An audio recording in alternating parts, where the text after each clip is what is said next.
Headlines. This is Democracy Now!, democracynow.org, The War and Peace Report. I'm Amy Goodman. And I'm Juan Gonzalez. Welcome to all of our listeners and viewers around the country and around the world.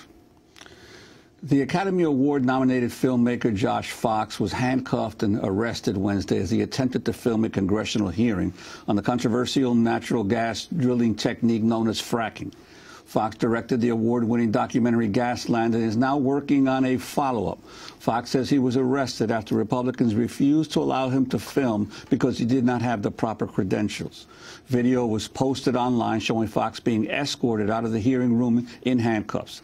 This is what the room sounded like at that moment. You can hear lawmakers debate the arrest and Josh Fox exclaiming, quote, "I'm within my First Amendment rights and I'm being taken out." Listen closely. Do you want to leave your camera, sir?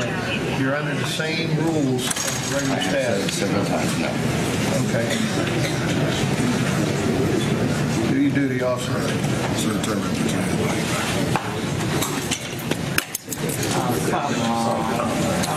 Come on, Mr. Chairman. What's the decision? Can we discuss this before the Capitol Police take action at your direction without This is a public hearing. I'm within my First Amendment rights, and I'm being taken out. No, I'd rather do it here.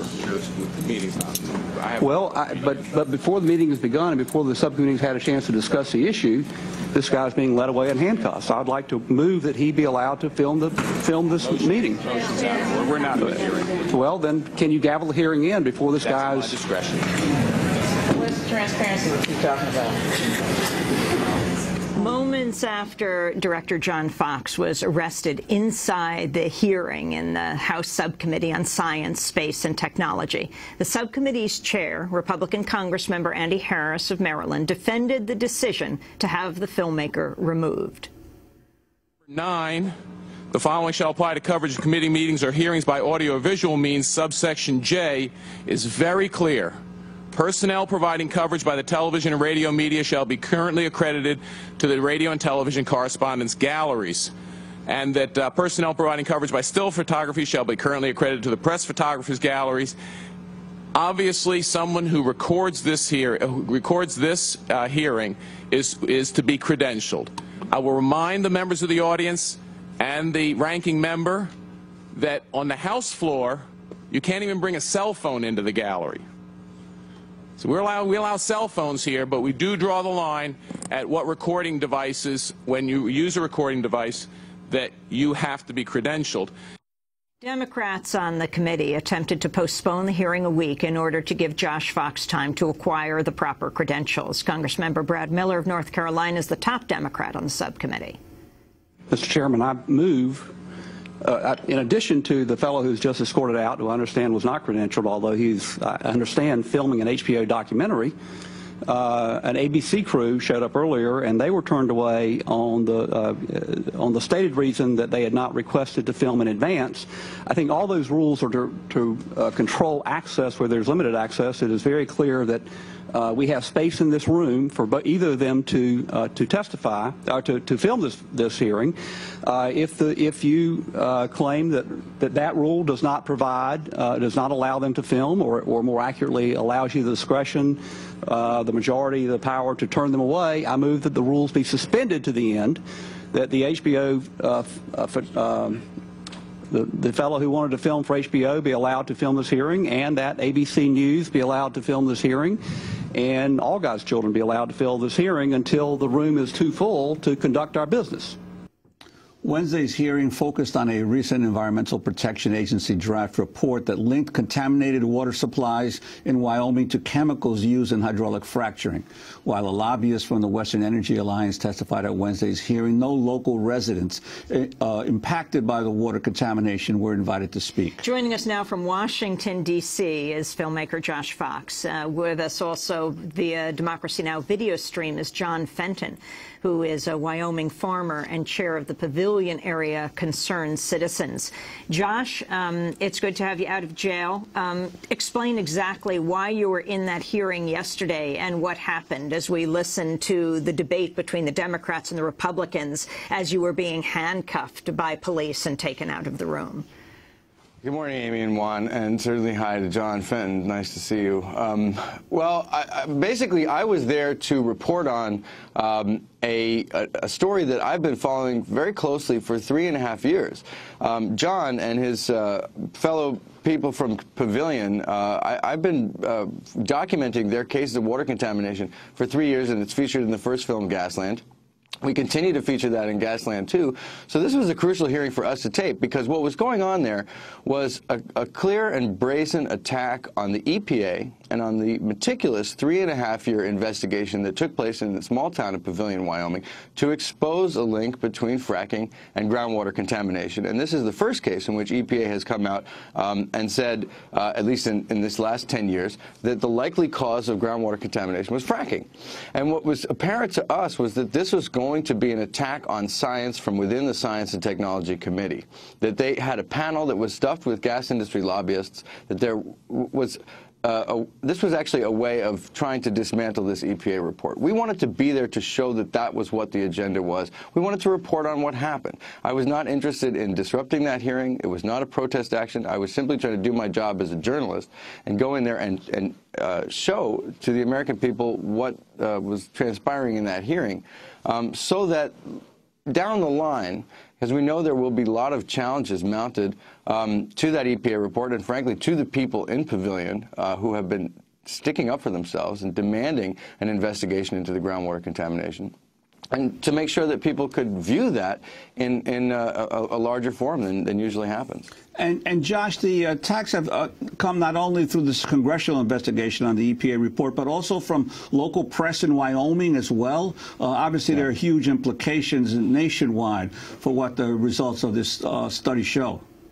Well, virtually every Republican candidate right now is out for elimination of the EPA.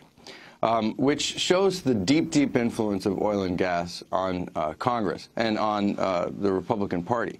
So what you're seeing here happening is a war between the federal agency, which is well-funded and impartial in a certain sense, or more impartial, and the state regulatory agencies, which, as we've investigated, and we will show quite thoroughly, I think, in Gasland too, have an enormous amount of influence and pressure on them from oil and gas, to the point to which many, many people think that they're corrupt. So getting the EPA out of the way is one of these ways that you completely dismantle the regulatory system, and that's why the EPA is the target here. I want to turn to President Obama's recent comments about natural gas drilling. This is what he said just last week in his State of the Union address. We have a supply of natural gas that can last America nearly 100 years. And my administration will take every possible action to safely develop this energy. The experts believe this will support more than 600,000 jobs by the end of the decade. And I'm requiring all companies that drill for gas on public lands to disclose the chemicals they use. Because America will develop this resource without putting the health and safety of our citizens at risk. The development of natural gas will create jobs and power trucks and factories that are cleaner and cheaper, proving that we don't have to choose between our environment and our economy. And by the way, it was public research dollars over the course of 30 years that helped develop the technologies to extract all this natural gas out of shale rock, reminding us that government support is critical in helping businesses get new energy ideas off the ground. That was President Obama in the State of the Union address. Josh Fox, director of Gasland. That was actually quite, I think, a very painful moment for a lot of people who have been focusing on gas fracking for the last several years. I think the president's statements right there are wrong. I mean, it's very clear that we do not have 100 years worth of natural gas, and certainly not if we want to start using it in cars and trucks. And it has been it's very, very unclear in the science whether or not this fracking technique can be done safely. And in my research, it shows itself to be inherently contaminating. And there is no proof to think that we could be doing this gas extraction safely. On the other hand, what the president did say was that he was in support of the disclosure of the chemicals, which is to say the reversal of the exemption to the Safe Drinking Water Act that the gas industry was granted in 2005. They were made exempt from the Safe Drinking Water Act, which stated that in the 2005 energy bill, allowing them to inject toxic chemicals and toxic material into the ground without having to report that. So what he's saying is you can't get away with not reporting and not disclosing the chemicals that you're pumping into the ground. However, when we look at the industry's own reports, and it shows that 40% of their wells have integrity issues. That is to say, the well casing that protects the groundwater cracks in 40% of the cases over a short period of time, and in a larger percentage over a longer period of time. This is basically surrendering those areas to groundwater contamination, either in the short term or in the long term. So I think that this is obviously an issue of an enormous amount of importance, and there's no way you can actually just start galloping down this road of natural gas. What this means is a further delay in our transition to a renewable energy economy. And when you look at what Obama's EPA is doing, they're extremely aggressive. They have actually been very responsive. I mean, John could probably talk about that. EPA just delivered water to people in the town of Dimmock, which suffered a similar kind of water contamination that has happened in Pavilion, and they have been stepping up to the plate. So this is why you're seeing the Republicans attacking EPA, which is the part of Obama's policy which I agree with wholeheartedly. We're going to break and then come back to this discussion. Josh Fox with us, director of Gasland, now making Gasland 2 for HBO, was arrested yesterday, handcuffed and taken out of a House hearing on the EPA and fracking. When we come back, Josh will also be joined by John Fenton, a Wyoming farmer. They're now shipping in water for people to drink and cook with in his area of Wyoming called Pavilion. Stay with us.